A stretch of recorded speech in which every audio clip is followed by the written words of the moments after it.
alors du côté des États-Unis, à Wall Street, il y a eu les supporters d'une approche value, et puis il y a ceux qui préfèrent une thématique croissance. Qui l'emporte là? Où en est l'équilibre? Alors justement, la fin de l'année approche, c'est l'heure des premiers bilans et surtout des perspectives 2021. Si on fait un bilan 2020, il est découpé en deux l'année, dans les deux phases de rebond technique. Tout d'abord, ce sont les valeurs de la croissance, les valeurs technologiques, les valeurs de la santé qui ont largement porté le rebond. Et puis, depuis le dernier trimestre, que ce soit en Europe ou aux États-Unis, c'est la revanche des valeurs massacrées, des valeurs sous-valorisées, dites de la value.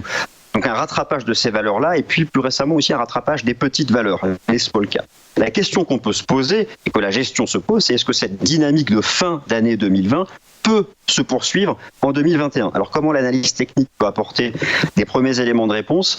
L'analyse technique peut se faire sur ce qu'on appelle des ratios, des courbes de force relative. Donc ce que vous avez sous les yeux, c'est le ratio entre les valeurs value américaine, les valeurs cycliques américaines et les valeurs dites de croissance. Eh bien, ce ratio est sur un support. Alors, pour le moment, ça se stabilise. On n'a pas encore donné un vrai signal de renversement haussier, mais il faut suivre ce ratio avec attention parce que s'il donne un signal technique de renversement haussier, ça signifie que cette thématique de la value surperformante va durer toute l'année 2021.